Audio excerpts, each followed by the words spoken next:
grâce, seule ta grâce. Nous voulons instaurer un état de droit. Et dans un état de droit, il y a une justice indépendante. Ce n'est pas à l'individu Félix Tshisekedi de commencer à faire justice.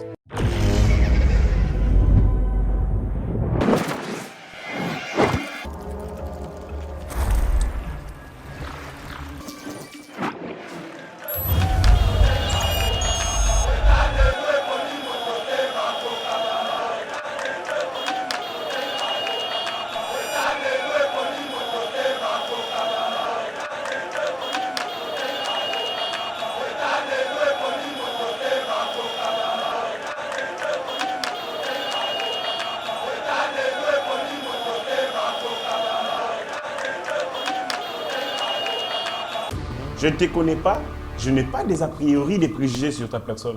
Mais tu connais Safo, mon Mélidiamba. Tu connais Melaradiamba Nanganda Oyo. Et puis il vient avec un discours politique. Parce qu'il insulte Kabila. Parce qu'il s'en prend à X ou Y. Vous croyez que c'est votre défenseur. Or, en réalité, c'est un homme qui lui-même a un sérieux problème de personnalité. Il a une contradiction entre lui et les valeurs qu'il est censé défendre. Daniel Safou veut une société juste, mais lui peut insulter une maman, insulter même sa dignité, même lui menacer des morts. Facilement d'ailleurs. Il est en contradiction avec les normes. Même les journalistes, il insulte. Moi je connais, je refuse de dire, en français, hein, vous savez le sexe de une maman, c'est en français. Un journaliste appelle Daniel Safou au téléphone. Répond Daniel, honorable, je suis tel. Maman! On m'a dit ça, lorsqu'on m'a dit ça, j'étais scandalisé. Lorsqu'on m'a dit une telle chose, on me dit, ah, qu'est-ce que tu lui as fait? Mais rien du tout. Je l'ai seulement appelé parce que je voulais qu'il m'accorde une interview. Aussitôt, il a insulté ma maman. Non seulement ma maman, mais les sexes de ma maman. Mesdames et messieurs, bonjour et bienvenue sur Yeba TV. Vous êtes sur l'émission Éveil patriotique où nous parlons, nous décryptons, nous analysons les questions d'actualité en République démocratique du Congo. Aujourd'hui, 16 janvier 2023, une date mémorable pour la population congolaise en général. L'actualité politique, mesdames et messieurs, c'est aussi la nouvelle structuration du cabinet du président de la République et bien d'autres questions d'actualité. Nous allons discuter ici sur ces plateaux avec Héritier Ngachi, que je vais directement saluer. Bonjour Héritier. Bonjour DG, Chadolo, merci pour l'invitation. Je reste persuadé que nous allons passer un bon moment où on va réfléchir sur les sujets brillants de notre pays. Héritier, 16 janvier 2023, 16 janvier 2001, 16 janvier 2023, une date vraiment mémorable pour les Congolais. Qui vous rappelle cette date? Le 16 janvier, c'est la mort de l'envahisseur. C'est lui qui a rendu possible l'envahissement et l'infiltration de notre pays. C'est une journée pour moi que je passe dans la frustration, dans la colère, dans la rage, parce que c'est le jour où les Rwandais a eu raison de nouveau sur la République démocratique du Congo. Parce que moi, en parlant de Mouzé, les gens pensent que Mouzé c'est un héros. Mais moi, je considère que Mouzé est un zéro. Un zéro, je devais être assez dur avec lui, parce que Mouzé a rendu possible l'infiltration que nous avons maintenant ici. C'est Mouzé le début de tout ce que nous connaissons comme aventure dans ces pays. Mouzé accepte, à travers les accords de l'Émirat, s'il vous plaît, de se faire nommer par Kagame et qu'en contrepartie, lui cède une portion de notre territoire et de deux, qu'il donne des postes stratégiques aux Rwandais. Ça, c'est Mouzé Laurent Désiré Kabila. Quelques temps après, les pactes signés avec les diables, c'est-à-dire Paul Kagame, tournent en vinaigre. Qu'est-ce qu'il fait? Mouzé, pour se faire pardonner, il commence à accuser ses anciens amis, ses meilleurs amis, les Rwandais. Et le naïf pense que Mouzé, Laurent Désiré Kabila, s'est véritablement impliqué pour la cause de la République démocratique du Congo.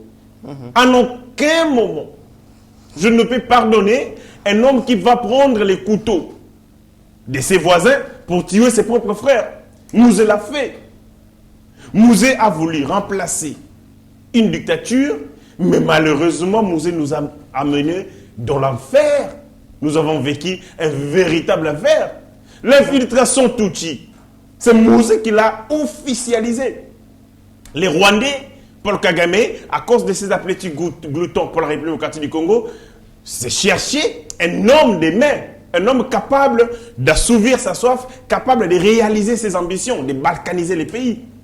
Et il a identifié un homme qui, depuis beaucoup d'années, depuis les années 1967, Mouzé était en combat contre Mobutu. Il a été repoussé, chassé plusieurs fois. Et lorsqu'on l'a identifié, Kagame lui a investi. Parce que l'AFDEL, c'est quoi? L'AFDEL, c'est le fruit du Rwanda.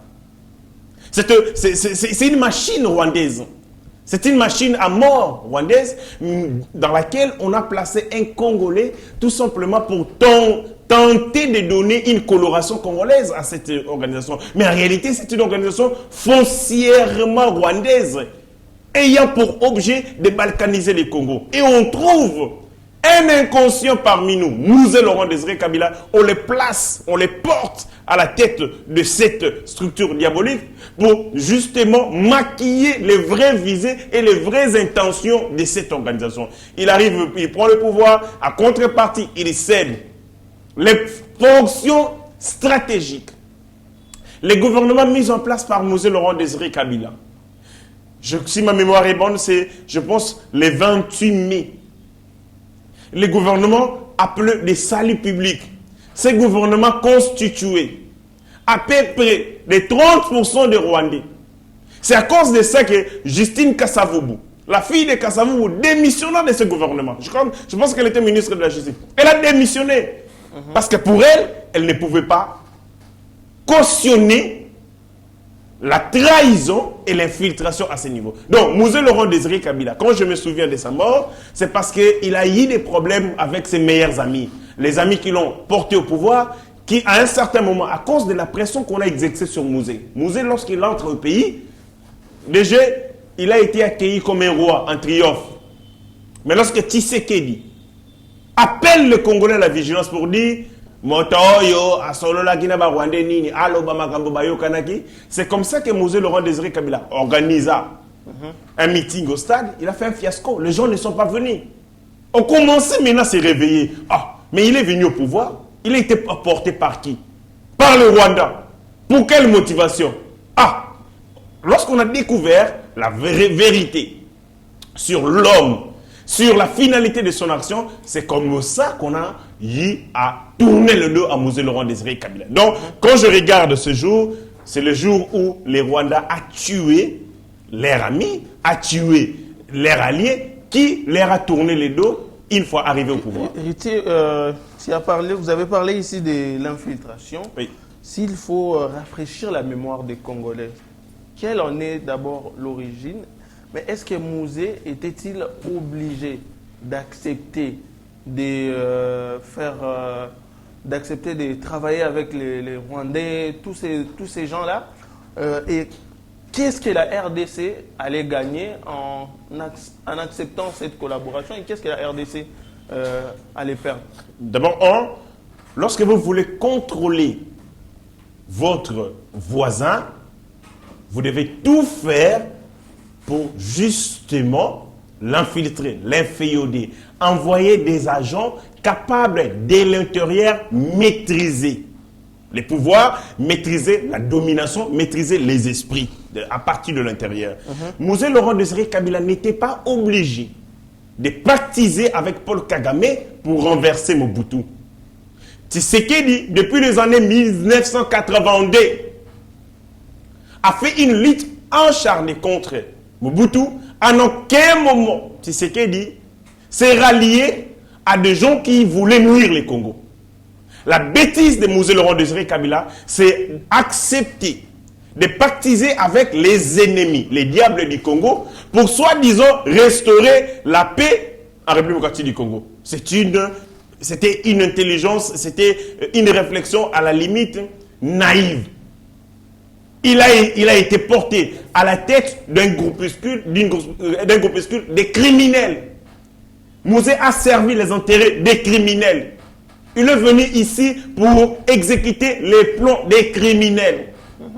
Voyez-vous, c'est-à-dire, Mouzé Laurent Désiré Kabila, non seulement il a renié la dignité du peuple congolais, mais il a, à travers sa trahison, rendu possible ce que Kagame n'a pas réussi à avoir du temps de Mobutu, c'est-à-dire infiltrer les pays, les balkaniser. Mobutu aussi avait des gens, beaucoup de Rwandais autour de lui, de Bizimakara, de Bisengeman était ici sous l'époque de Mobutu. Le directeur des cabinets de Mobutu, c'était Bisengeman, un Rwandais. Mais Mobutu savait comment les contrôler. Parce que son pouvoir ne venait pas du Rwanda. Mais Mouzé Laurent Désiré Kabila, qui lui est le pur produit de Kagame, et le fruit des accords diaboliques avec Paul Kagame, donc le pouvoir de Kinshasa était un pouvoir sous les bottes du Rwanda. C'est vraiment une humiliation. Un petit pays qui dirige un grand Congo.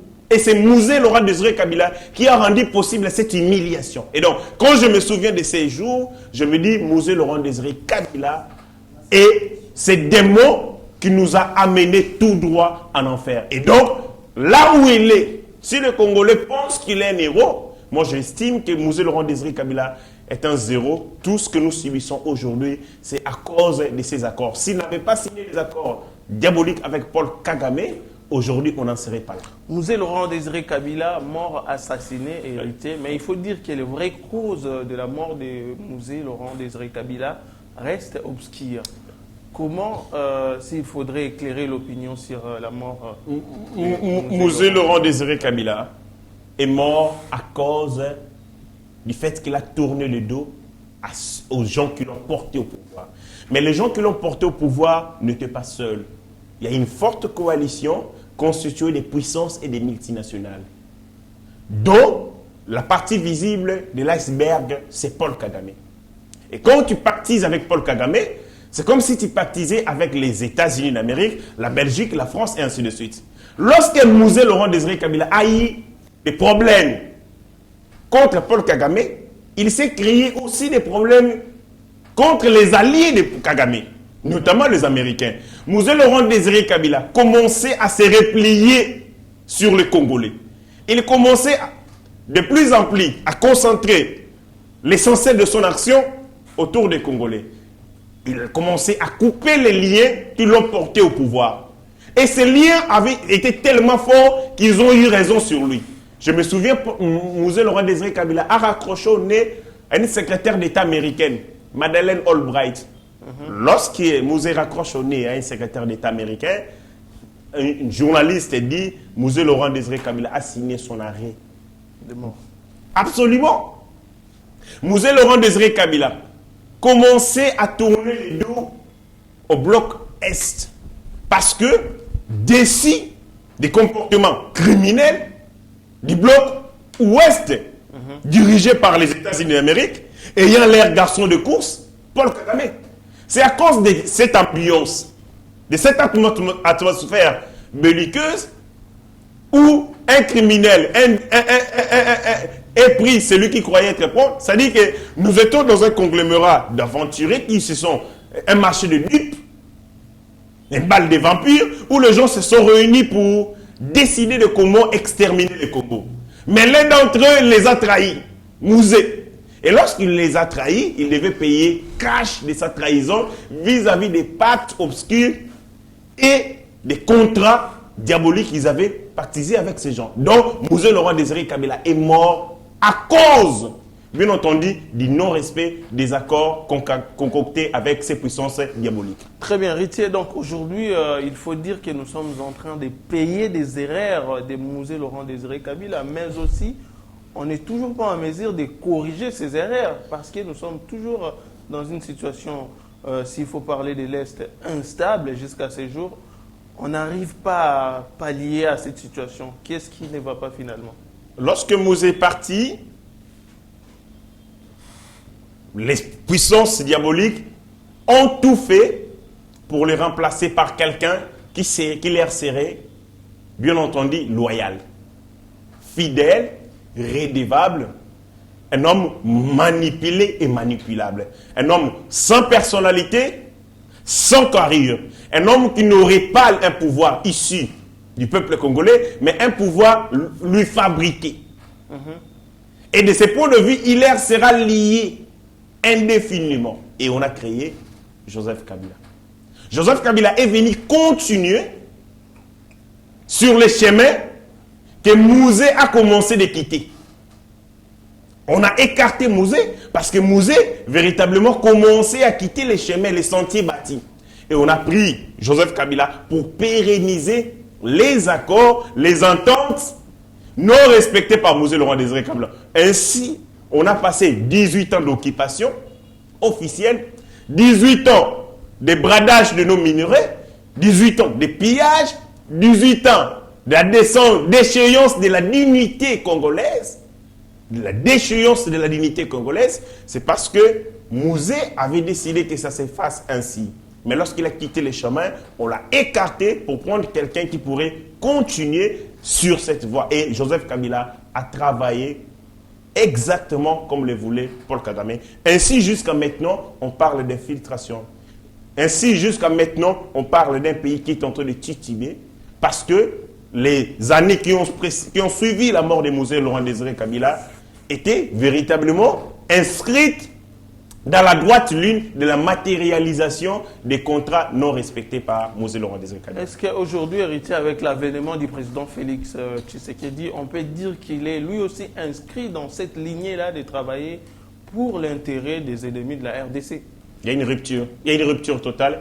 Il y a beaucoup de choses qui montrent que le président de la République est dans la rupture. La première des choses, un chef qui travaille pour son peuple doit avoir du respect pour ses peuples, de la considération, de l'estime. Quand vous regardez Félix Tshisekedi, dans ses dires et dans ses faire, il respecte les Congolais.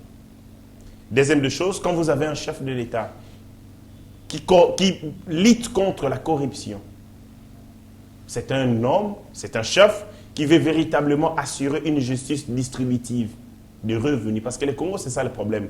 Vous avez de minerais, mais des minerais qui ne profitent qu'à quelques minutes. Est-ce qu'il y a des avancées en matière de corruption? Je vous donne un exemple. Mouzé Laurent Désiré, Joseph Mobutu arrive président par son coup d'État du 24 novembre 1965. En 1966, Mobutu détruit ou ferme la Cour des comptes. Après qu'il ait volé, c'est en 1987 qu'il restitue la Cour des comptes. Vous voyez? Ce sont des signaux forts. Lorsque vous avez un voleur, la première des choses, il détruit les instruments de contrôle des finances. Félix Tshisekedi arrive au pouvoir, il active les mécanismes de contrôle des finances. Il y a une rupture totale en termes de vision, en termes de leadership, en termes d'approche. Celui-là avait volé pour lui, il détruit les institutions qui doivent veiller sur la surveillance des finances. Félix arrive, restitue. Kabila, pareil. Il est président de la République, la Cour des comptes n'a rien fait, n'a rien foutu. L'IGF n'a rien fait. La justice aux ordres, j'en ai parlé dans mon émission précédente. C'est-à-dire que Mobutu, qui lui, s'était foncièrement investi dans la corruption, Mouzé Laurent Désiré Kabila a tenté de lutter contre la corruption, mais malheureusement, les poids de ces accords ont pris dessus sur lui. Joseph Kabila arrive, il continue sur la même lancée. Corruption, justice aux ordres, détournement, népotisme. Félix arrive, rupture. Pouf, Cour des comptes, il revitalise la Cour des comptes. L'IGF est activé. On sent de plus en plus des arrestations, même si la justice ne fait pas suffisamment de travail, mais il y a un changement. Héritier, quand on parle de corruption, les Congolais voient d'abord les projets 100 jours avec Vital Kamerhe, on voit les projets Chile Gelou, on voit les projets Zando ici, on voit les projets Mbujimayi. Tous ces projets-là, est-ce qu'ils font preuve d'une justice assez équitable ou un pays où on lutte contre la corruption, héritier? En fait, le président de la République a activé les mécanismes de contrôle administratif. La Cour des comptes, l'IGF également. Mais les contrôles que je dirais a posteriori ou en aval, c'est le contrôle judiciaire qui est plus efficace parce que le contrôle judiciaire amène à des sanctions pénales. Les sanctions pénales qui, bien entendu, restreignent les libertés, mais aussi remet l'État dans l'ordre. Mais la justice, c'est le ventre mou de notre régime. Ainsi, nous continuons à formuler. Ce sont des gens qui sont dans l'appareil judiciaire. Ils ont été conçus de la corruption. Mon frère, la corruption nourrit des familles dans ces pays. La corruption fait des vies dans ces pays. La corruption rend des gens fortunés. Vous ne pouvez pas vous imaginer un voleur, au risque et péril de sa vie, se décide de continuer dans son travail. Même s'il sait qu'il peut se faire tuer. C'est-à-dire, c'est une question de survie. La corruption ici dans ces pays est une source de survie pour beaucoup. Et vous ne pensez pas qu'en un seul instant, que ces gens vont abandonner leurs moyens de survie. Non. La corruption est inscrite dans notre ADN. J'en ai parlé, les sentiments naturels de justice. Les Congolais nés en 1970 jusqu'à ce jour ont plus de chances d'être prédisposés à être corrompus. Parce qu'ils n'ont pas vécu la lutte contre la corruption, ni sous le temps de Mobutu, encore moins sous les temps de Joseph Kabila. Ce sont des gens qui ont l'ADN de la corruption. Les enfants nés depuis 1970. Parce que la corruption s'est vraiment enracinée sous le régime de Mobutu. Tous ces enfants sont prédisposés. Ils ont l'ADN de la corruption en eux. Ils n'ont jamais vu un seul instant où on a arrêté un ministre pour corruption. Ils voient par contre des gens qui volent, mais qui sont vacillonnés. Des gens qui volent et qui sont promis par la suite. C'est-à-dire, dans notre ADN, dans notre imaginaire collectif, nous sommes corrompus. Nous sommes prédisposés à être corrompus. Et ce n'est pas du jour au lendemain que les gens vont abandonner leurs habitudes. Les habitudes qui sont devenues un mode de vie. Une approche pour gagner, pour survivre. C'est-à-dire, il y a un travail de fond. Un signe, j'étais en train de dire. Le président réplique dans son second mandat. Parce que ce qu'il est en train de faire est énorme. Mais la corruption, c'est comme le zéro dans la multiplication. La corruption anéantit tous les efforts. Je vous donne un exemple.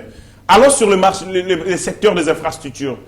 C'est l'OR, l'Office des routes, qui s'occupe de la fiabilité des routes. C'est-à-dire, lorsqu'on construit une route, après, l'OR doit venir pour regarder si cette route est conforme aux normes et aux standards. Mais là, qu'est-ce qui se passe? Les gens qui ont gagné des marchés de manière mafieuse, à cause de la corruption, après avoir érigé, construit ces routes, s'organisent avec les agents de cette structure de l'État, sous coup des billets des banques, et ces gens viennent donc faire un travail complaisant. Il y a un moment, une route construite il y a seulement 3 mois. Et Boukani.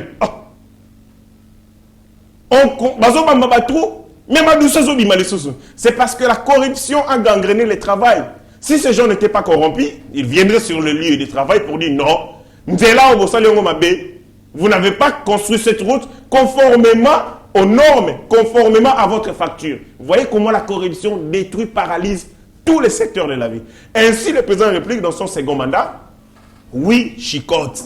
Il faut chicoter pour remettre les gens dans l'ordre. Ça va faire que les actions du chef de l'État seront davantage rayonnantes pour son second mandat. Aujourd'hui, il faut le dire, héritier, la volonté politique y est. Oui. Et on sent vraiment que le président Félix Tshisekedi il est déterminé à travailler dans cette lignée de briser, en fait, un brisement entre l'ancien régime ou soit l'ancienne façon de diriger les pays et il veut donner ce nouvel élan. Mais sur le plan pratique, ce que les Congolais veulent, on veut voir vraiment ces changements, cette volonté-là se matérialiser sur le plan pratique. Mais s'il vous plaît, je vous prends un mot. Lorsque vous réajustez les salaires des fonctionnaires de l'État, c'est la matérialisation de cette nouvelle impulsion. Un fonctionnaire qui hier touchait à peine 100 000 francs, 80 000 francs, touche aujourd'hui 300 000 francs, c'est cette nouvelle impulsion.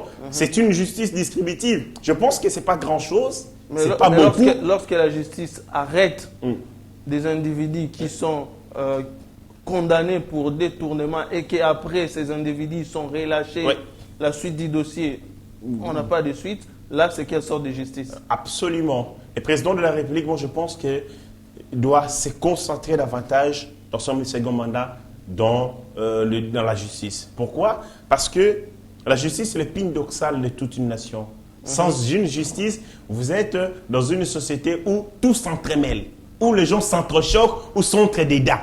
Vous êtes dans une société désorganisée et une désorganisation légalisée. Et si le président de la République, dans son second mandat, doit laisser une société juste, où vous êtes sur le trottoir, vous regardez les gens passer, les piétons, vous vous arrêtez. Ce sentiment de justice n'existait pas dans nos... Je vous donne un exemple. Lorsqu'on était enfant, les parents, certains parents, disaient aux enfants, « Lipa o eza yo kope sa motute. Lipa o eza yo kope sa motute. » Mais vous prédisposez votre enfant à l'injustice. Dites-lui, c'est ton pain. Mais ne commente pas kope sa motute. Parce que c'est son pain. Il peut en décider quoi en faire.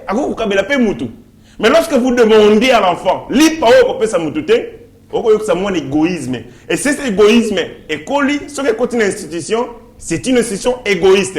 Les individus qui ont grandi avec de mauvaises mentalités vont imprimer leur mauvaise mentalité, leur mauvaise éducation dans les institutions.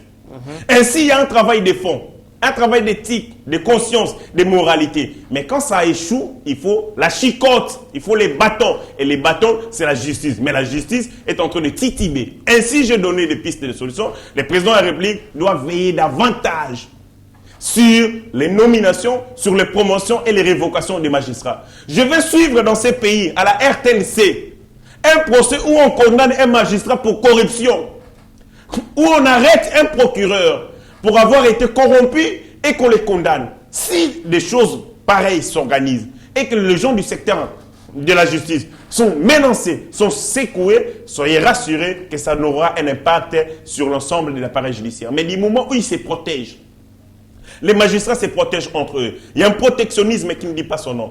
Il vole, il est corrompu, il prend quelque chose, il envoie au procureur, le procureur donne à ceci. Ça dit c'est vraiment un conglomérat d'aventuriers qui s'organisent dans l'impunité la plus totale pour qu'ils ne soient pas inquiétés. Donc, si on ne fait rien dans le secteur judiciaire, alors soyez rassurés, les Congos pourraient disparaître. Parce que quand les gens volent les munitions des militaires, sans qu'ils ne soient inquiétés, lorsque les gens volent les tenues et les vendent sans qu'ils ne soient inquiétés, alors c'est notre disparition qui est en train d'être exécutée à petit feu. Ainsi, nous devons tout faire. Le président doit tout faire sur le secteur judiciaire. Les nominations, on va en parler. Ce qui s'est passé au niveau de la présidence de la République montre que le président n'est pas attentiste, que le président n'est pas... il est tellement focus, il regarde la situation, mais il attend les bons moments pour agir et il doit frapper dans le secteur judiciaire. Très bien. Ici, nous soutenons la vision du chef de l'État, celle d'instaurer un État de droit en République démocratique du Congo. Mais ce que nous condamnons ici, ce sont les individus qui travaillent contre la vision du président de la République. Vraiment, la justice doit travailler en conformité avec la vision du chef de l'État. Ainsi, cette vision sera matérialisée de la plus belle des façons. Héritier, hier, le chef de l'État a procédé à une nouvelle structuration de son cabinet. Oui. Mais il faut dire que ce cabinet a été longuement critiqué. Oui. Soi-disant un cabinet composé de 1000 membres, ce qui se disait sur la toile. Oui. Hier, nous avons vu la publication de 50 personnes qui ont été nommées par ordonnance présidentielle à la RTNC. Cette décision implique... Qu'est-ce qu'elle implique, cette décision, Richard? D'abord, il faut commencer par dire que les gens qui estimaient que les cabinets du chef de l'État étaient pléthoriques, constitués de 2000 personnes. C'est-à-dire, s'il a restitué son cabinet, hier, il fallait qu'il licencie 1950.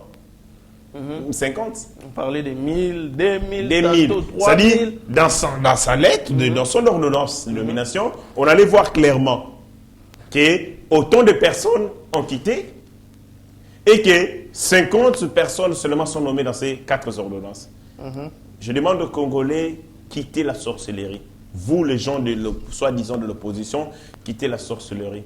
Vous disiez que ces cabinets étaient pléthoriques, mais aujourd'hui, on voit il y a 50 personnes qui viennent nouvellement d'être nommées. Je n'ai pas vu des 100, même pas 500. Ils criaient les chefs de l'État tribalistes. Mais dans ces nominations, je n'ai pas vu des gens crier. C'est un aspect. Je vis des gens de toutes les ethnies, de toutes les langues, de toutes les tribus dans ces ordonnances. Là, ils n'ont plus rien à dire. Bon, après, je me suis rendu compte que le président de la République, ce n'est pas l'impression, mais c'est une certitude. Le président de la République nous écoute. Le président de la République écoute tout ce que nous disons ici. Vous savez, les gens qui sont... qui ont quitté, le président de la République a nettoyé sa cour. On disait le président de la République c'est un roi Péto, il ne fait rien, c'est maréchal Pétain, il ne fait rien et tout ça, la cour du roi Péto et tout ça. Le président de la République a systématiquement détruit toutes les briques de Paul Kagame. Toutes les briques construites de Paul Kagame. Il y a des noms en tout cas qui revenaient. Je vais citer les noms de ces personnes ont été vraiment. Écoutez les gens qui sont loin de la présidence de la République. Fortina Bisselele. L'homme de... Voilà. Topin Kabongo, il n'est plus à la présidence. J.C. Kabongo, il n'est plus à la présidence. Taylor Lubanga. Marcelin Bilomba. Maître Ablavi et Boma. Bola. Bouchiri Kangoudia. Si je vais citer les noms, que je vous parle de chaque individu, vous allez vous rendre compte que ce sont des noms à problème. Il y a un moment, j'ai fait une émission ici où j'ai cité 3 noms.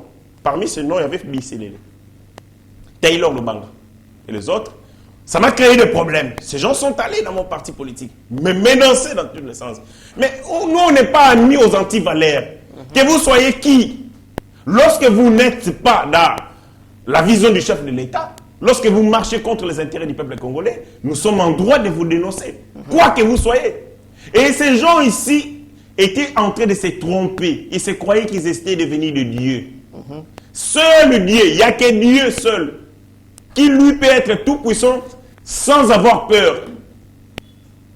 Les autres, notre pouvoir est relatif, notre puissance est relative.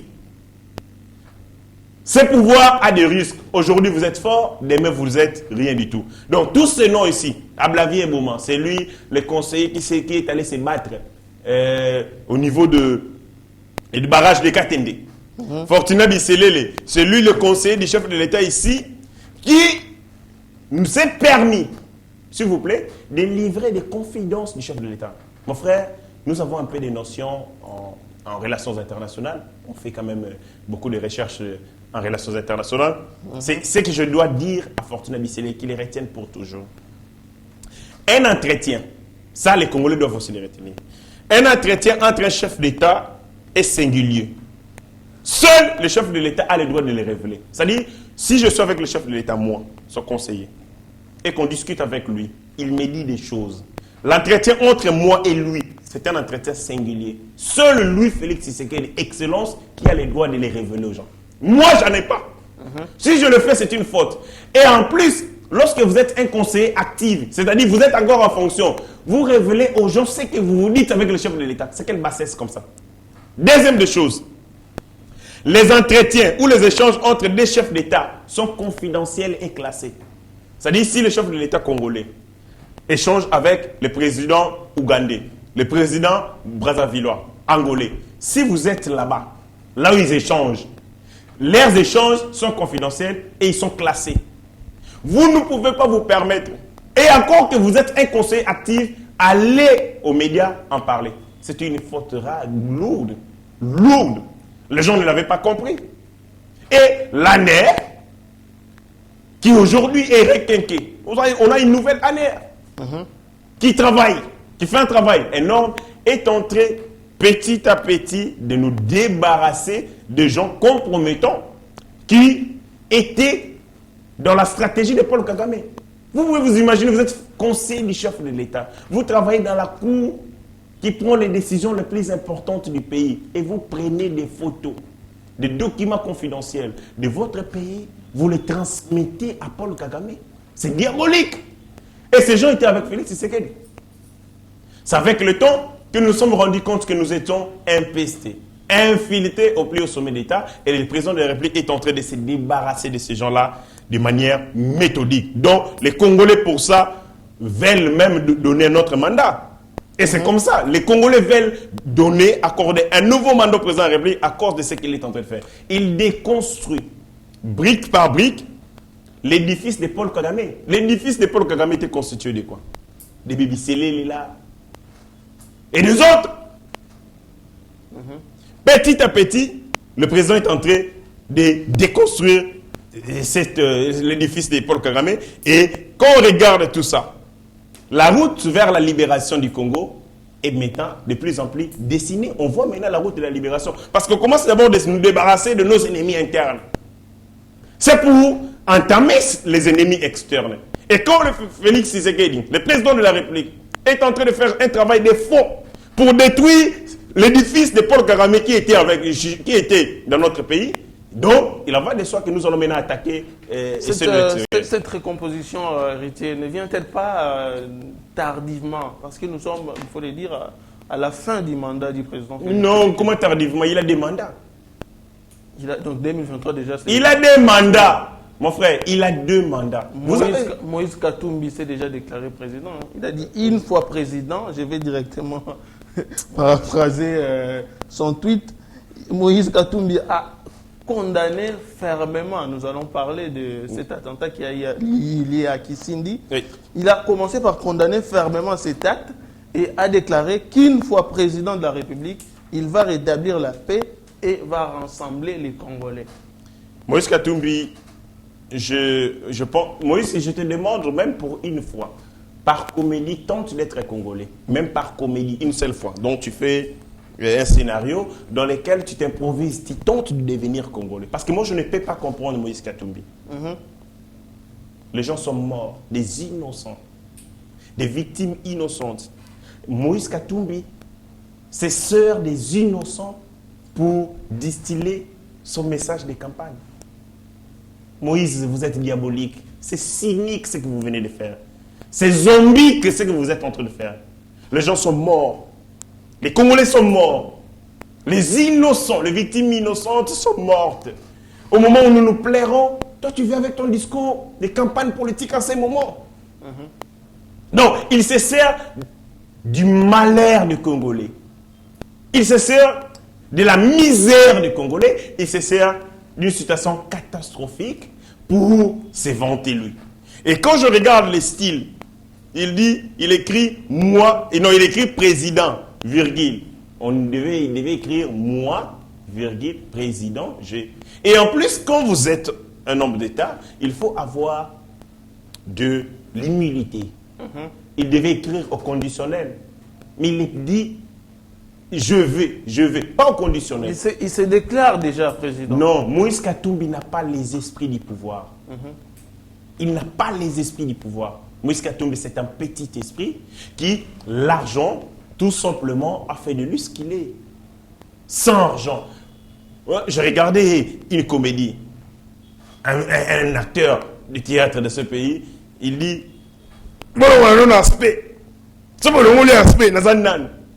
c'est comme Moïse. Tiens, Moïse Katumbi, il a quoi? Vous enlevez seulement l'argent, vous laissez Moïse Katumbi, il a quoi? L'intelligence, il a quoi? Il a un prestige, il a des connaissances, il a quoi? Il a une personnalité? Non. Moïse Katumbi, c'est l'argent. Vous prenez l'argent, vous mettez dans Moïse, il devient quelqu'un. Vous enlevez l'argent, il devient n'importe qui. Et les gens qui sont avec lui viennent tout simplement parce qu'il a l'argent. Moïse Katumbi est cynique. Je suivis ce qu'il est en train de dire, ce qu'il a écrit. Je me suis rendu compte que ce monsieur n'aime pas les Congolais. Il déteste les Congolais foncièrement. Parce que on ne peut pas se permettre, on ne se permet pas de distiller un discours de cette nature en ces moments où les gens pleurent. Et puis il dit, président, je rétablirai la paix. Mais Moïse Katumbi, tu as été gouverneur au Katanga. Les Bakatakatanga. Les Bakatakatanga ont tué. Tu les as laissés. Moïse a été incapable de vaincre les Bakatakatanga. Il les a croisés, il les a laissés. Moïse Katumbi a a laissé 6 mois de tueries, ce qu'on appelle les triangles Poeto, Michuaba, ce qu'on appelle les triangles de la mort. 6 mois, on a tué des Congolais au Katanga comme des mouches pendant que lui était gouverneur. Est-ce qu'il a restauré la paix de la province du Katanga? Rien du tout. Il a été incapable de le faire pour les Katanga. À combien plus forte raison de ne jamais croire qu'il le fera pour les Congo. C'est-à-dire, c'était un discours de récupération politicienne au moment où on fait le deuil, au moment où les victimes innocentes ne sont même pas enterrées. Moïse vient se vanter. Il vient faire croire aux Congolais. Moïse, en Israël, il se passe une semaine sans attentat. Les attentats terroristes se déroulent de manière régulière en Israël. Comme tu as besoin de restaurer la paix, alors je te demande d'aller en Israël, de le faire par République démocratique du Congo. Et aussi, c'est une mauvaise connaissance. Il y a aussi un problème. Est-ce que lorsqu'il y a un attentat terroriste dans un territoire, ça veut dire qu'il n'y a pas de paix? En France, en Angleterre, aux États-Unis, il y a des attentats. Est-ce que pour dire que les États-Unis d'Amérique sont en guerre? Non. Les attentats terroristes procèdent de la sorcellerie de quelques individus ou des groupes d'individus qui font des actions de terreur, des actions planifiées, des actions surprenantes. Même les meilleures polices du monde, les meilleurs services de renseignement tombent sous faillite à cause de l'imprévisibilité de ces attentats. Dans cette situation, nous devons plairer et réfléchir comment apporter notre solidarité à ces familles éplorées. En ce moment, on ne peut pas s'en servir pour des campagnes politiques, pour inoculer des discours de campagnes politiques, alors qu'on n'a ni la carrière, ni les compétences, et on n'a pas aussi la qualité. Sur base de quoi Moïse Katumbi se réclamerait président dans ces pays? Lui, qui n'a ni père, ni mère congolais. Sur base de quoi il se réclamerait congolais? Parce que la loi est claire. Et congolais, l'article 10, celui dont les parents ont ou constituent les ethnies qui en 1960 sont devenus le Congo maintenant. Là. Moïse Katumbi, né d'un père israélien, d'une mère zambienne, et puis on nous apprendrait que c'était une fille de chambre. Excusez-moi, mais c'est la vérité, d'après ce que ses frères disaient. C'était une fille de chambre du père de Moïse Katumbi. Et les papas, je ne sais pas par quoi, a eu des aventures avec sa servante. Et lesquelles aventures ont produit Moïse Katumbi? De quel droit, de quelle qualité se réclamerait-il président dans ces pays? Il doit avaler. Alors, avaler ses ambitions démesurées et d'oublier les fauteuils du président de la République dans ces pays. On ne peut pas accepter, après l'humiliation de Joseph Kabila, que nous connaissions une nouvelle humiliation à travers l'infiltration à la tête d'un pays, de notre pays, un homme qui n'a ni origine, ni famille en République démocratique du Congo. Cette déclaration héritier est une façon d'accuser indirectement le président Félix Tshisekedi d'avoir échoué dans sa mission à l'est de la République démocratique du Congo. Est-ce qu'aujourd'hui, s'il faut établir un bilan, on peut dire que le président Félix Tshisekedi a échoué sur la question de la sécurité à l'est de la République démocratique du Congo? Échoué, je ne dirais pas ces mots, mais je dirais que le président de la République a beaucoup à faire pour rétablir la paix, restaurer la paix sur la partie est de notre pays. Parce que la partie est de notre pays connaît ces problèmes d'insécurité récurrentes depuis maintenant beaucoup d'années, beaucoup plus de 2 décennies. Le président de la République arrivé au pouvoir a tenté d'appréhender les problèmes. Parce que quand on est, monsieur, je suis héritier Ngashi, investi d'aucun pouvoir de l'État, j'ai mes informations. Mes informations qui ne sont pas à la taille de quelqu'un qui est aux commandes. Lorsque le président est arrivé au pouvoir, il a eu le temps. Il a eu le temps de comprendre davantage la situation sécuritaire à l'est de notre pays. Parce qu'il dispose de toutes les informations et de tous les canaux de renseignement. Et, excusez, c'est sur base de ces informations qu'il est en train de mettre un plan. Il était sur le fond. Il est sur le fond diplomatique. Maintenant, là, il a restructuré, il redynamise l'armée. Nous sommes en train de lutter contre l'infiltration parce que les infiltrations nous ont coûté cher, ont été pour beaucoup dans les défaites, dans la débâcle des FARDC sur le front, sur le terrain militaire. Et donc, dans tout ça, le président de la République est en train de faire des remue-ménages, de restructurer, de réorganiser. L'armée, c'est une question d'organisation, c'est une question de motivation, c'est une question de philosophie. Et le président de la République est en train d'instituer cette question. La guerre, nous savons quand nous l'avons commencée, mais nous ne savons pas quand est-ce que nous allons la terminer. Mais une chose est certaine, avec Félix Tshisekedi, nous allons vaincre tous ennemis internes et externes. Très bien, héritier, avant de continuer, nous allons suivre cette vidéo. Après, on va revenir pour les analyses. Suivons d'abord la vidéo avec Steve Condé. On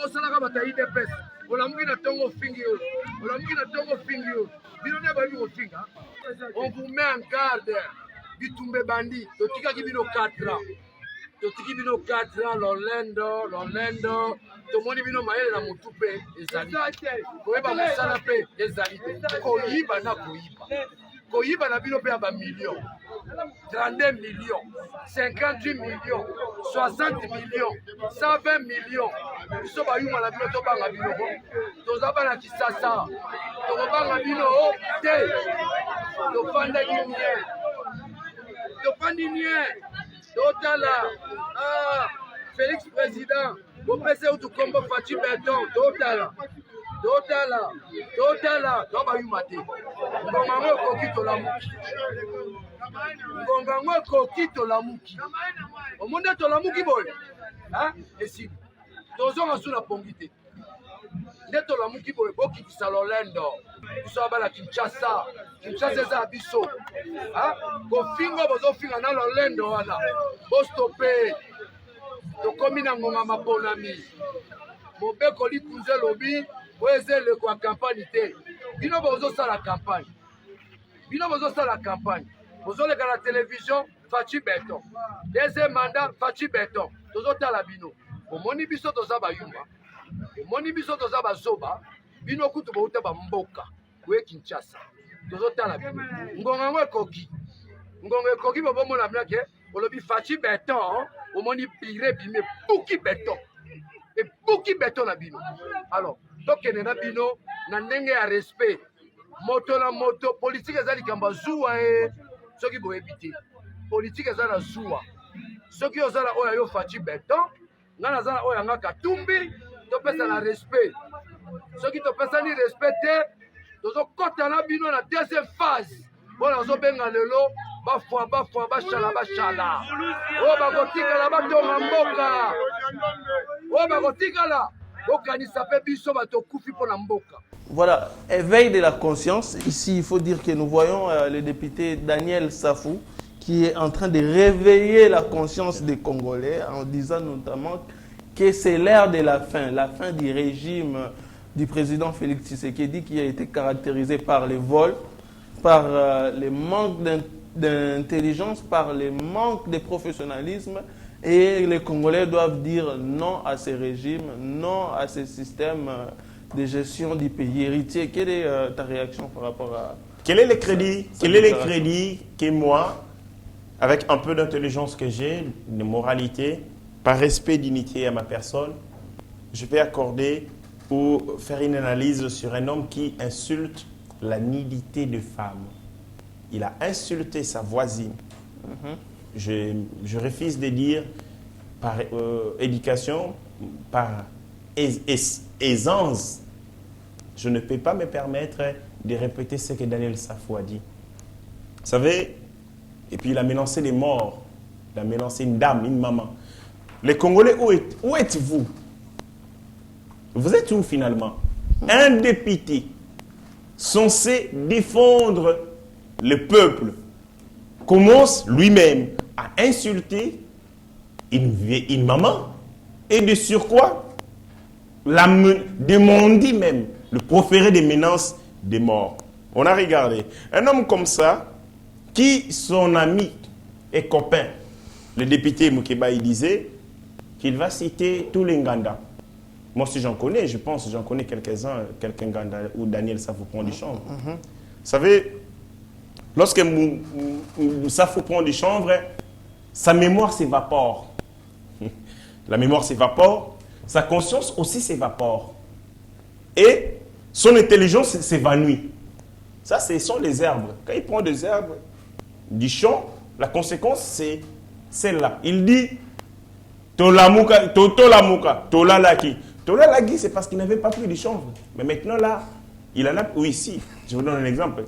Je connais un frère à moi, un frère du quartier, que je connais bien, un grand fumeur du chanvre.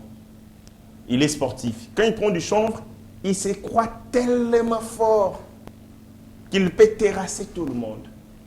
Un jour, on l'a arrêté parce qu'il a tapé sa femme et il a été emprisonné. On ne l'a pas torturé. Mais ce qu'il a torturé, c'était l'absence du chanvre. Sans chanvre, il n'est rien. Il était comme ça, tout petit. Il s'y pliait à sa femme, à la femme qu'il a tapée, de lui apporter un peu de substance dans le foufou. Pour qu'il redevienne lui. Lui fou, quand il devient fou. Et Daniel Safou aussi, c'est pareil.